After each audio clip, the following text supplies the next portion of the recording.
Eh, completando un poco lo que dijiste, Cristina, podés hacer las reformas, pero eso son lo que le llaman las reformas estructurales.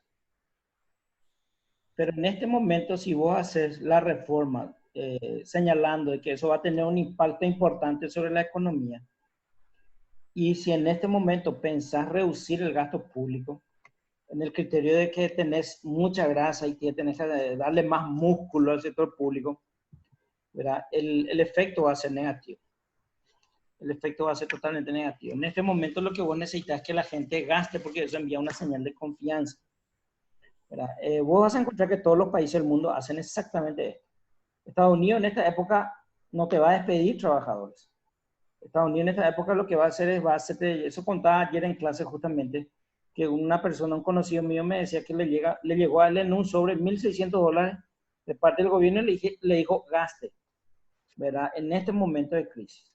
Y ayer explicábamos que incluso la situación era más complicada. ¿Sí? ¿Hola? ¿Hola? ¿Alguien iba a decir algo? Sí, una consulta, doctor. Sí. Este tema de los recortes que te hizo, que nadie puede ganar más que el presidente, entonces, al pedo te hizo todo eso. Ya son consideraciones políticas, ¿verdad? En el sentido de que, Populista.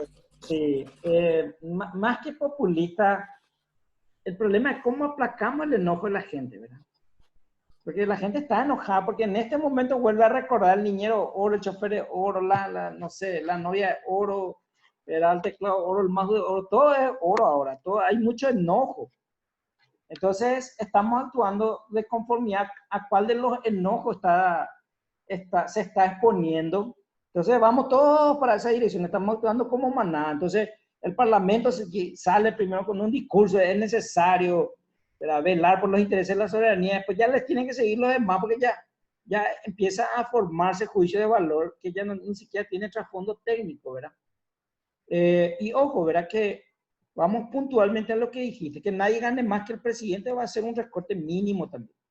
Créeme que va a ser un recorte mínimo que ni se va a sentir en el total de la producción. Pero sí cuando hablas del gasto total, ¿verdad?, de reducir digamos, una cantidad importante, entonces sí, eso va a tener un impacto. Eso sí va a tener. Pero, por ejemplo, estas consideraciones políticas, ¿verdad?, que la entidad binacional paga muy buenos salarios, que está basado en un tratado internacional, que no puede modificarse con una ley nacional por digamos, por la pirámide de Kelsen en la Constitución Nacional. Entonces, ahí ya entran ese tipo de consideraciones, ¿verdad? Y cada uno, por supuesto, defendiendo sus propios intereses, ¿verdad? Le tenía a Nicanor, por supuesto, planteando y argumentando de que existe una restricción jurídica. Pero si te vas a lo técnico, estamos hablando de, no sé, 300 personas que van a modificar sus ingresos bajando, en algunos casos, de 60, 70 millones a 37 millones, por ejemplo. Eso te cuento que no le hace ni cosquilla al PIB nacional, ni cosquilla le hace, ¿verdad? Ahora, sí, cuando hablamos del tema del gasto público en su conjunto, y va a haber un recorte significativo.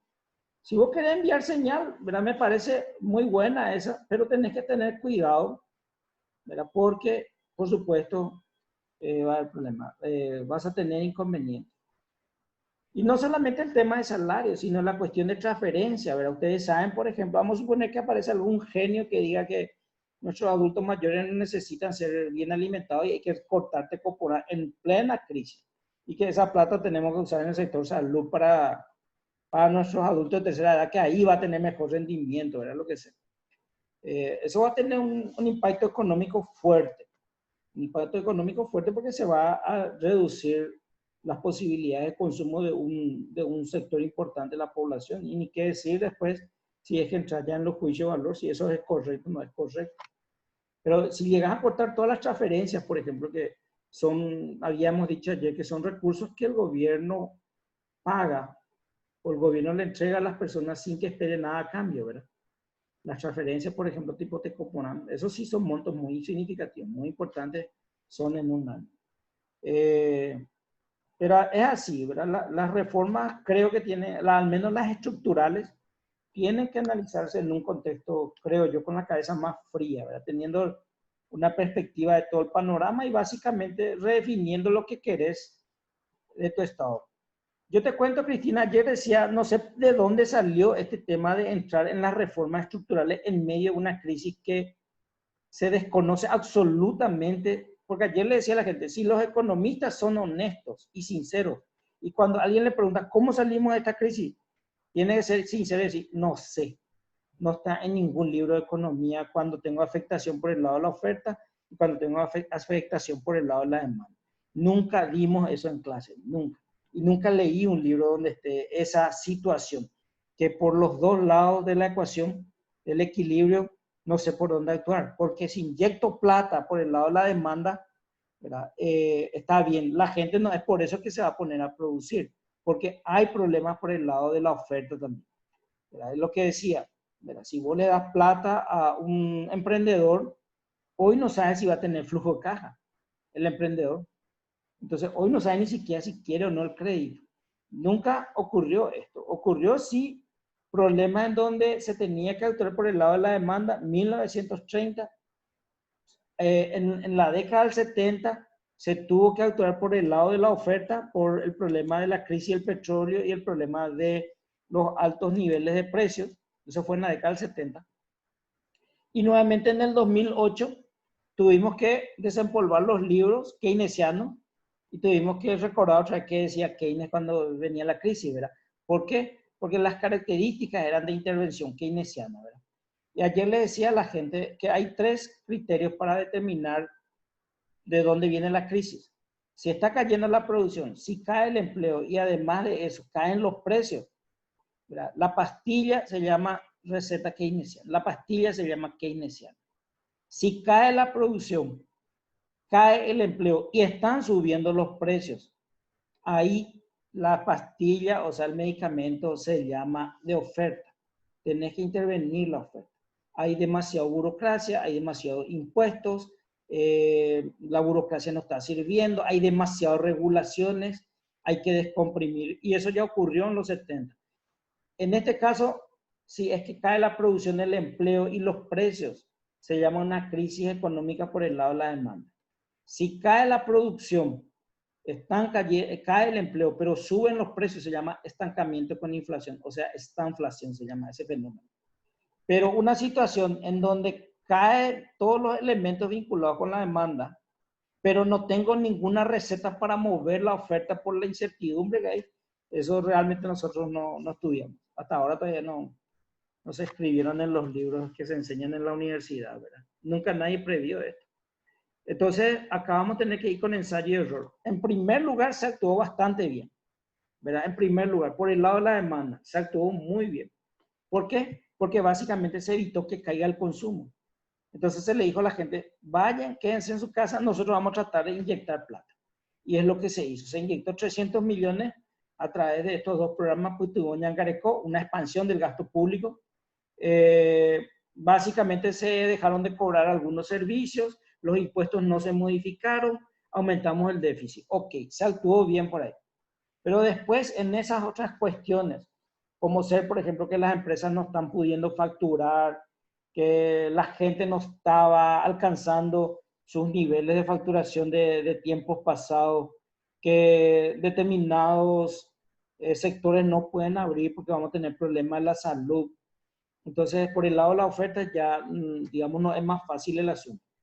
Y los economistas tenemos este sesgo, ¿verdad? Que normalmente sabemos ser muy buenos cuando hay problemas, cuando hay crisis económica y tenemos que intervenir con recetas keynesianas. Es así, dominamos, manejamos, estudiamos en la universidad, de hecho casi todos los libros de macroeconomía tienen que ver con eso, ¿verdad? Ahora, cuando viene un problema por el lado de la oferta, muy poca gente está especializada para actuar por el lado de la oferta, muy poca gente, ¿verdad? Ahí tenemos que ver ya cómo devolverle al sector productivo la competitividad necesaria para que ellos tengan los incentivos de producir. Solo que ahora le agregamos al problema una cuestión sanitaria, ¿verdad? Una cuestión de miedo donde probablemente nunca van a alcanzar el nivel de facturación. Nunca es, por decir, entre el 2020 y 2021. El nivel de facturación con la que venían entre el 2018 y 2019. Está complicada la situación, ¿verdad? Está muy complicada. Pero es lo que hay que hacer, lo que recomienda. Ahora, salir de la crisis y andar tus reformas, si quieres. ¿Verdad? Andar tus reformas. Lo que sí yo estaba diciendo ayer en clase, que me llama mucho la atención que haya surgido toda esta idea de reformas. Porque en este momento, en realidad, yo creo que la concentración de energía tiene que ser, uno, ¿cómo salimos de la crisis? ¿Verdad? Y dos, ¿cómo evitamos la menor cantidad posible de muertos? O sea, ¿qué estrategia sanitaria utilizar? Creo que esa tienen que ser los dos elementos que le lleve a la política pública a concentrarse. Si incorporar, y de paso vamos a hacer reformas. No, te jodiste. O sea, ¿qué reforma vas a hacer en medio de toda esta situación? ¿Qué reforma? Y para colmo, las reformas tienen que ser reformas con profundo debate, tienen que ser reformas participativas, deliberativas, ¿verdad? Si vas a hacer reformas en el sector público, no te queda otra. Tenés que sentarte y hablar con los sindicatos, porque ¿qué van a hacer? Recurrir a la Corte Suprema, medida inconstitucionalidad con la nueva ley, que surja la reforma porque van a tener razón, ¿verdad? Violaste la Constitución Nacional. Entonces, no te queda de otra. Y entonces, todo el esfuerzo de esa reforma se va a ir al mazo, porque todos van a atacar la inconstitucionalidad nomás de la ley. Porque las reformas tienen que tener esa característica. Sabemos que tienen que haber perdedores. Y ahí viene la capacidad de negociación que tiene el sector público con los diferentes sectores. Ni el hombre más poderoso del mundo puede emprender una reforma sin sentarse a negociar con los sindicatos, con todos los sectores afectados. ¿Verdad? Ustedes vieron, no sé, los que vieron esta serie House of Cards, por ejemplo, con este tipo, o sea, ellos quisieron hacer una reforma educativa, ¿verdad? Y la reforma educativa, los sindicatos estaban a punto de bloquear. Solamente que con una estrategia bien cuestionable, vamos a decir, este autor, no recuerdo el nombre, ¿verdad? El que era el congresista, logra, ¿verdad?, eliminarle al presidente del sindicato de maestros para poder llevar adelante la reforma educativa. Entonces, las reformas tienen que tener esa característica, o si no, la gente se opone a las reformas y lo que vas a tener es inconstitucionalidad. Y además, lo que decíamos ayer, ¿cuáles son los dos graves problemas de la democracia paraguaya? Con la que venimos desde el 70, desde los 80, de los 90. ¿Cuáles son los dos graves problemas? Uno es la justicia y en segundo lugar la calidad de la política, digamos, la política en sí, la política genérica. Entonces, los políticos hacen leyes y se excluyen. Y si eventualmente no se excluyen, de facto se excluyen, ¿verdad? Tipo, alguien quiere arrestarlo y uno sabe quién soy yo, ¿verdad? Entonces, no están en condiciones de dar cumplimiento a la ley. Entonces, si esos dos elementos son los más importantes para dotarle al sistema de un Estado con calidad, o sea, que exista justicia realmente y que la clase política, al llevar adelante un programa, lo cumpla, ¿verdad? Y que si van a hacer una ley, que ellos también sean los primeros en someterse a la ley. Entonces, si no vamos a reformar esos dos sectores, ¿por qué vamos a empezar a atacar la 1626? No sé, el sistema de jubilación, todo ese tipo de cosas.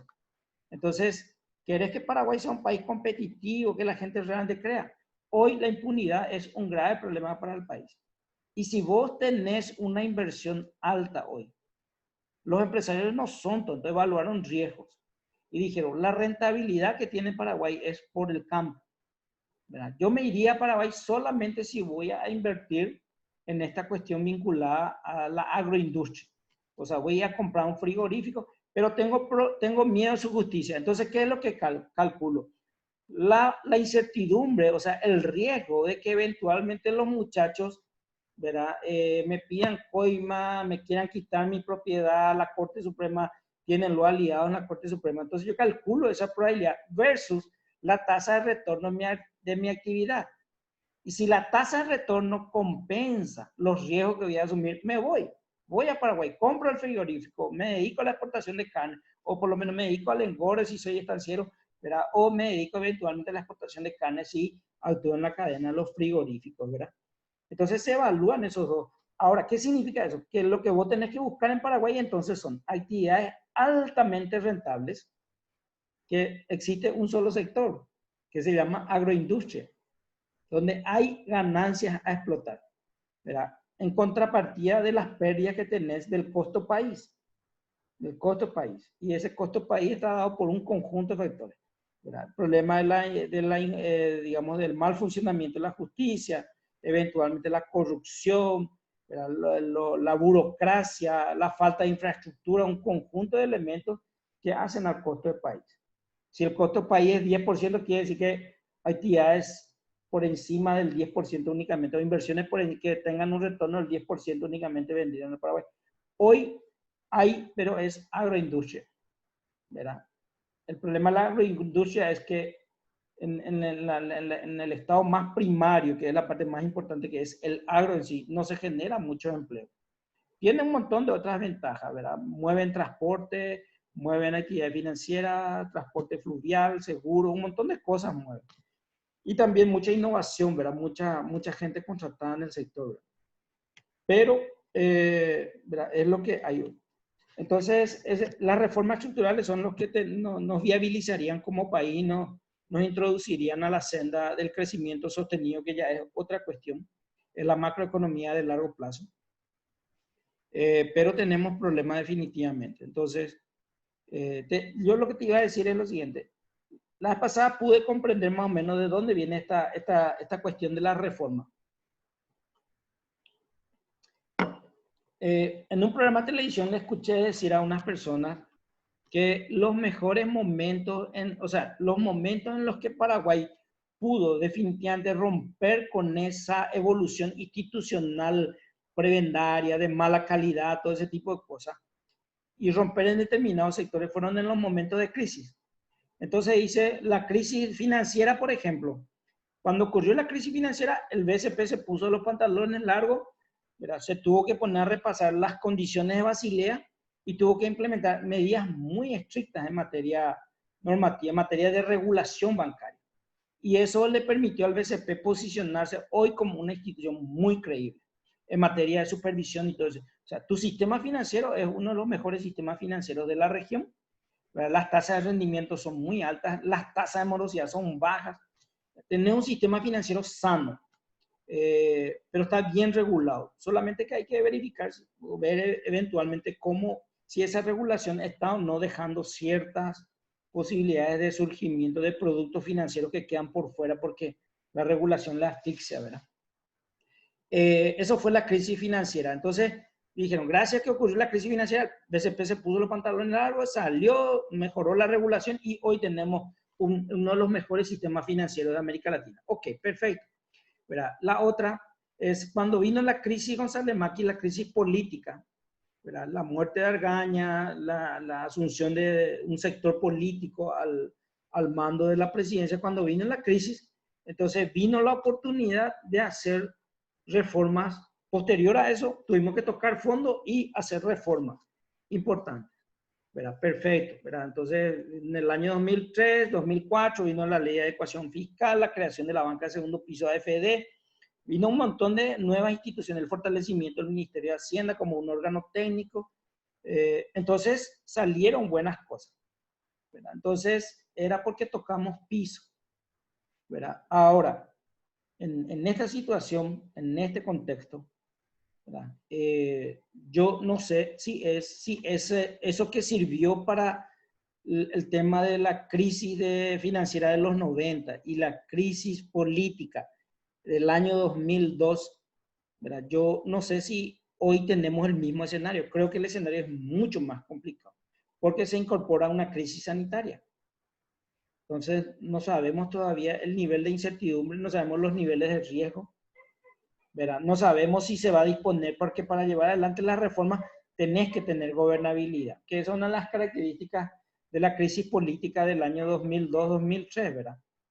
Entonces, todos ustedes saben que normalmente los gobiernos tienen como máximo 2 años para introducir todas las reformas. Normalmente en el tercer año quieren meter las reformas, se vienen ya las elecciones municipales, los muchachos evalúan si se despegan o no digamos, del oficialismo, entonces tienen que pasarse al otro lado, atacar, todo ese tipo, o sea, ya forma parte de las estrategias políticas de cada persona o sector, ¿verdad?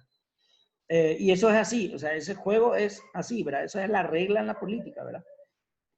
Entonces las reformas en todos los países del mundo, en absolutamente todos los países del mundo, se hacen en los 2 primeros años presidenciales. Por eso es que el presidente tiene sus 100 primeros días, porque en ese momento el Parlamento, y es más, hace poco me enteré, ¿verdad?, que hay un pacto implícito en el ámbito del Parlamento en donde se le pregunta al presidente quién quiere que sea al nuevo presidente, ¿verdad? Quién quiere que sea el presidente del Congreso. Y el presidente tiene esa atribución. Obviamente, sí, el partido de gobierno tiene la mayoría para elegir eso. ¿Por qué? Porque tiene que sentirse cómodo el presidente trabajando con el Congreso y enviando sus propuestas de reforma. Una reforma en el tercer periodo, en el tercer año de mandato, yo no sé las probabilidades que tiene, sumado al hecho de que son los temas más resistidos. Ahora, ¿por qué hace? Y quizás por el tema de la reacción de la sociedad. Pero también hay que evaluar todos estos otros elementos de política. Hay que evaluar. Una señal muy, muy fuerte, muy preocupante es la que ocurrió hace poco. El presidente envía una propuesta de endeudamiento para poder potenciar los fondos de garantía, ¿verdad?, para las pequeñas y medianas empresas, y el Parlamento le rechaza, ¿verdad? Eso es muy preocupante porque, mire, imagínense este modelo, lo que dimos acá con esta planilla, ¿verdad? Si le rechazan un endeudamiento para aumentar el gasto público, o sea, eso significa, te voy a dar con un 90% de probabilidad que no me importa si pierdo la plata, o sea, porque ahí también vamos a hablar, o sea, no hay ninguna diferencia entre hoy, en este contexto, financiarle las MIPYMES que financiar un grupo de funcionarios que vos querés sacarle afuera. ¿Por qué? Porque si vas a financiar con un 90%, con, digamos, apalancando con fondos de garantía, significa que estás dispuesto a perder un 90% de la plata. Si la plata eran 330 millones de dólares, vos lo que le está enviando la señal al sector privado es, si te va mal, yo cubro eso en un 90%. Puedes perder el 90% de esos 330 millones. Porque vamos a suponer que caen, no sé, 1000 restaurantes, ¿verdad? Y vos tenés que cubrir con el banco esa garantía. El Estado, el Tesoro tiene que cubrir esa garantía. ¿Qué obtiene a cambio el Tesoro? Y se queda con el restaurante. ¿Qué yo hago con restaurantes, con 1000 restaurantes? ¿Verdad? Y bueno, vamos a llevar a subasta. Y sé que hay todo un conjunto, una corrupción, ¿verdad?, que va en contra de los intereses, que eventualmente si un restaurante vale 1000, los muchachos van a poner por 100, ¿verdad? O sea, y además concentrarse en recuperar la plata a través de tener restaurantes y vender cuando en realidad tenés un problema de la pandemia. Yo no sé, yo creo que hoy hay que minimizar las cosas que hay que hacer, o sea, hay que tomar temas que son los que son extremadamente urgentes. Y a mi criterio hay dos, el problema económico y el problema de la salud. Y el problema económico pasa por encontrar esa fórmula que me permita reactivar la demanda y convencerle a los productores de que las cosas van a venir bien también, ¿verdad? O sea, atacar la demanda y la oferta, ¿verdad? ¿Alguna pregunta hasta ahí? ¿Qué decís, Cristina? Y nada, profe, igual sigo creyendo que, bueno, no para salir de la crisis, pero en general sí necesitamos esta reforma, ¿verdad? Yo disiento un poquitito contigo en cuanto a lo que es la ley 1626. Es cierto que es una ley, que una de las mejores leyes de la función pública luego a nivel mundial, así como la ley de contrataciones públicas también, pero lastimosamente somos tan vivos que echa la ley, echa la trampa, o sea, es impresionante cómo se le encuentra siempre la vuelta, tanto a la ley de la función pública como a la ley de contrataciones, ¿verdad? Entonces yo creo que ahí también, o sea, el día de mañana la reestructuración en sí debería enfocarse justamente en encontrar de repente esas pequeñas fugas que los perros aprovechan, ¿verdad? Tanto para lo que es función pública como para lo que es la parte de contrataciones también, que en realidad ahí está la mayor bolsa de dinero, por decirlo así, en cuanto al Estado, ¿verdad? Sí, totalmente de acuerdo contigo, totalmente de acuerdo. Yo no creo que estés sintiendo, creo que yo estoy diciendo lo mismo también, ¿verdad? Yo creo que este Estado como está no apoya el desarrollo. Vas a encontrar 2 a 3 sectores que fueron reformados en los últimos 30 años, ¿verdad? El resto del Estado sigue siendo un Estado, un modelo poco transparente, prebendario, manejado autocráticamente. ¿Cuáles son las tres instituciones que creo que se reformaron bien, verdad? El Banco Central, el Ministerio de Hacienda y Relaciones Exteriores. Y Relaciones Exteriores, la base del éxito de Relaciones Exteriores es que introdujo el concurso, ¿verdad? De méritos desde el año 2007, basado en la ley 1626, por supuesto, porque les alcanza a ellos. Porque si bien es cierto, son parte, digamos, del cuerpo diplomático, en realidad forman parte también del servicio civil, ¿verdad? Y por otro lado, la ley de contrataciones públicas, ¿verdad? Que es una ley que habremos copiado quizás, no sé, de Suecia, ¿verdad? Pero aplicado con la viveza paraguaya, yo creo que, ¿verdad? Y ¿sabes qué es lo más importante, Cristina? O sea, la reforma más importante, que 2 o 3 personas que intentaron estafarle al Estado se vayan presas. No importa. Cuanto más influyente, mejor. Si vos haces eso, no necesitas ni siquiera modificar tus leyes.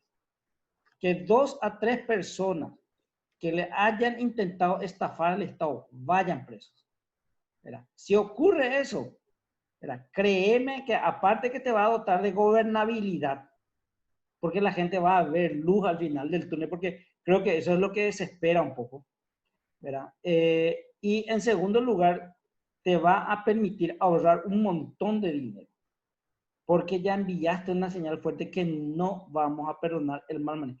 Hacer reforma del punto de vista, ustedes saben cuánto es la pasada estoy haciendo el cálculo, les voy a verificar ahora y les voy a decir hoy. Pero creo que 10% me parece la proporción de los salarios en relación al gasto. Ok, perfecto. 2/3 de todo eso. ¿Saben qué es? Policías, militares, maestros y médicos, ¿verdad? Entonces, 10% del Producto Interno Bruto es salario, ¿verdad? ¿Cuánto es las compras? ¿Verdad? La mejor reforma que hoy podés llevar adelante es justamente establecer unos mecanismos así, pero fuertes, que sean transparentes, todo ese tipo de cosas. Y que además la gente que intentó estafar y la gente que robó vaya presa, ¿verdad? Tiene que ocurrir eso, porque si no vamos a traer una ley de Noruega para contrataciones públicas, ¿verdad? Pero si la justicia no funciona, Gary Becker, que es un economista que, digamos, le gustaba mucho este tipo de análisis, decía que la cuestión esta de ser bandido, ¿verdad? La cuestión de robar no es una cuestión de hambre, es una cuestión de costo-beneficio, decía él, ¿verdad? Si la gente decide robar, es porque hizo un cálculo muy racional, dice, de cuánto me va a costar eventualmente, cuál es el riesgo que yo asumo, ¿verdad? Por robar versus lo que puedo ganar. Y decía él que en ese proceso hay 3 peligros que corre el que va a cometer un delito. En primer lugar, si la probabilidad de que me pillen es baja, ¿verdad? Entonces, perfecto. O sea, podría yo robar. Pero después analiza un segundo elemento, que me capturen. Si la probabilidad de que me capturen es baja, ni qué decir, me refuerza aún más. Y en tercer lugar, si la probabilidad de que eventualmente me juzguen, ¿verdad? Es baja, le estás facilitando al bandido su trabajo. Y es lo que hace, es muy bajo el costo, ¿verdad? Salvo que eventualmente se me pille, haya una pérdida de reputación, ¿verdad? Entonces, para eso lo que tengo que hacer es sentarle a mi hijo y decirle, mire, mi hijo, yo voy a actuar de esta manera, este va a ser nuestro negocio, pero vamos a vivir bien, vamos a tener 4 casas, 8 autos, todo ese tipo de cosas, pero van a hablar mal de mí el día de mañana. Entonces puede ser que sea por persecución política, porque esa es la palabra preferida. Siempre cuando se le pide a alguien, no, estos son mis enemigos políticos, porque yo he pisado varios calles y todo ese tipo de cosas.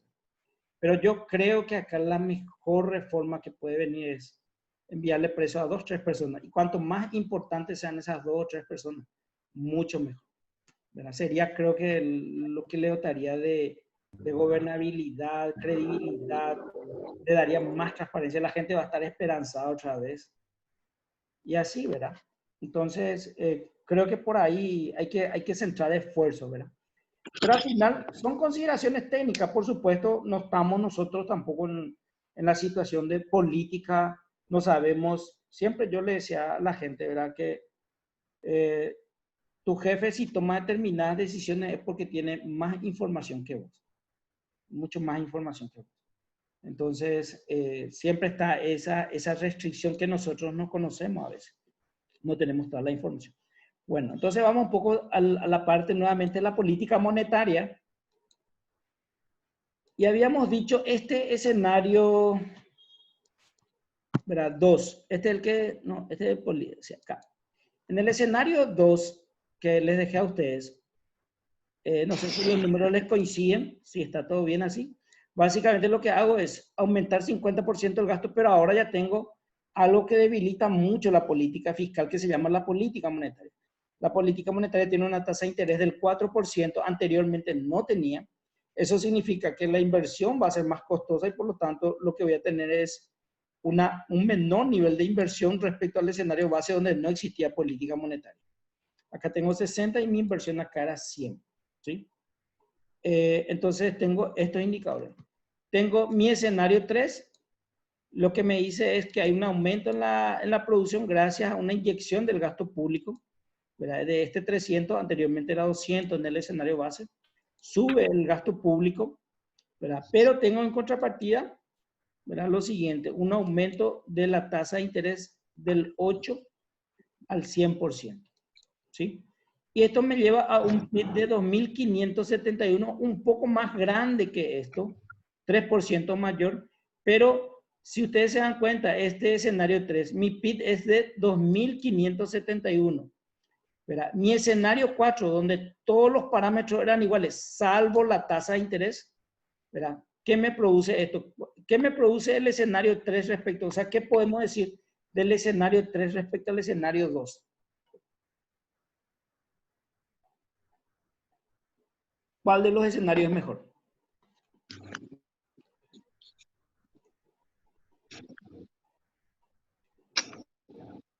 Entre el 3 y el 2, ¿cuál de los escenarios le parece mejor?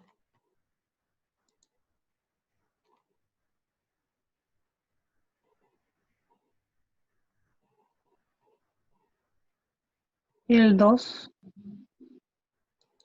¿Sí? ¿Qué es lo que le interesa a la política? 1 es la producción, 2 es el empleo. El empleo todavía no tenemos acá.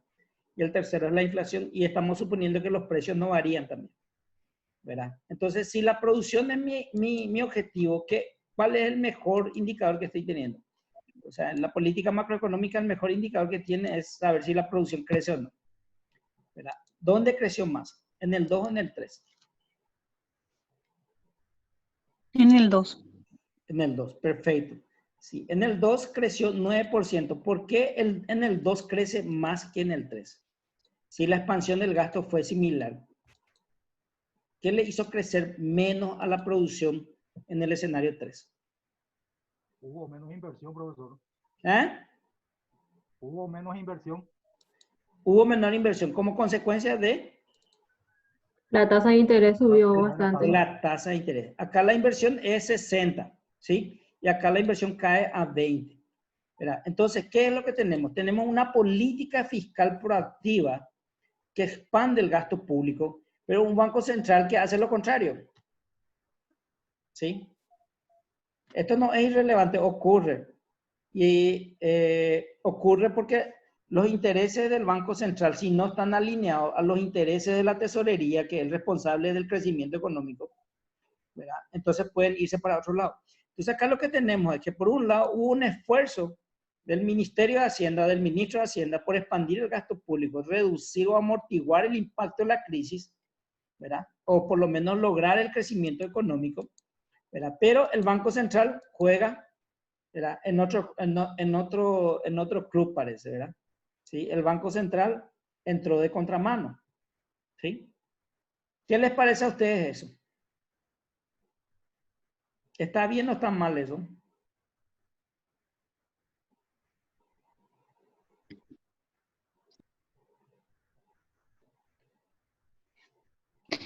Para mí que está mal, profesor, porque uno luego no están coincidiendo en la estrategia que van a implementar para paliar la situación. Ok, perfecto. ¿Vos sos? ¿Quién me respondió? Loya. Loya. Sí. Loya. Perfecto, Loya. Profe, Exactamente. por otra parte también el tema baja mucho el tema de la posibilidad de poder invertir más también con respecto al al escenario base y con respecto al escenario 2, que es lo mejor, ¿verdad? Por el tema que tenemos buena producción. Así mismo es, Patricia.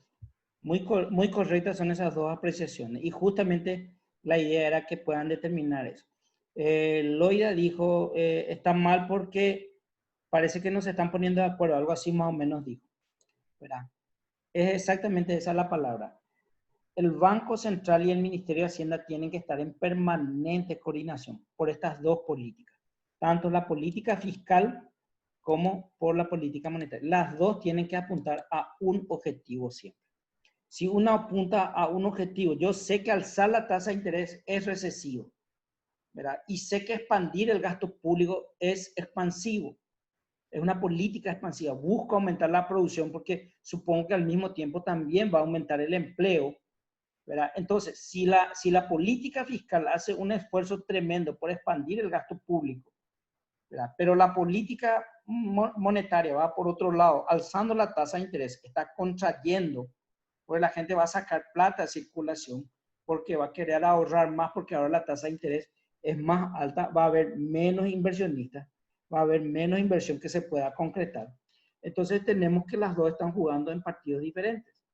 Y acá tiene que haber una coordinación. La política, y eso está en la Constitución Nacional, la política monetaria y la política fiscal tienen que coordinar, ¿verdad?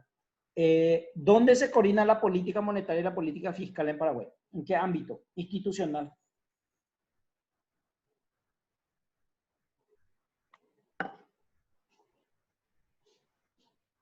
Se suelen reunir cada cierto tiempo y tiene un nombre.